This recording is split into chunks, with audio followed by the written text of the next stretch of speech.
Fait numéro 2. Le religieux de saint Antonin. Le savant archevêque de Florence, saint Antonin, rapporte dans ses écrits un fait non moins terrible qui, vers le milieu du XVe siècle, avait épouvanté le nord de l'Italie. Un jeune homme de bonne famille qui, à 16 ou 17 ans, avait eu le malheur de cacher un péché mortel en confession et de communier en cet état, avait remis de semaine en semaine, de mois en mois, l'aveu si pénible de ce sacrilège, continuant du reste ses confessions et ses communions par un misérable respect humain. Bourrelé de remords, il cherchait à s'étourdir en faisant de grandes pénitences, si bien qu'il passait pour un saint. N'y tenant plus, il entra dans un monastère. Là, du moins, se disait-il, je dirai tout, et j'expierai sérieusement mes affreux péchés.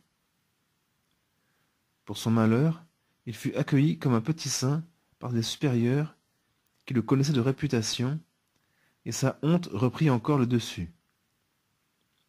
Il remit ses aveux à plus tard, il redoubla ses pénitences, et 1 an, 2 ans, 3 ans se passèrent dans ce déplorable état. Il n'osait jamais révéler le poids horrible et honteux qui l'accablait. Enfin, une maladie mortelle sembla lui en faciliter le moyen.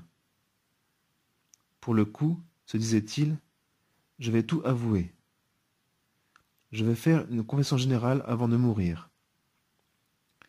Mais, l'amour-propre dominant toujours le repentir, il entortilla si bien l'aveu de ses fautes que le confesseur n'y put rien comprendre. Il avait un vague désir de revenir là-dessus le lendemain, mais un accès de délire survint, et le malheureux mourut ainsi. Dans la communauté, où l'on ignorait l'affreuse réalité, on se disait « Si celui-ci n'est pas au ciel, qui de nous y pourra entrer ?» Et l'on faisait toucher à ses mains des croix, des chapelets, des médailles. Le corps fut porté avec une sorte de vénération dans l'église du monastère et resta exposé dans le chœur jusqu'au lendemain matin où devaient se célébrer les funérailles. Quelques instants avant l'heure fixée pour la cérémonie, un des frères, envoyé pour sonner la cloche, aperçut tout à coup devant lui, près de l'autel, le défunt environné de chaînes qui semblaient rougies au feu, et quelque chose d'incandescent apparaissait dans toute sa personne. Épouvanté, le pauvre frère était tombé à genoux, les yeux fixés sur l'effrayante apparition.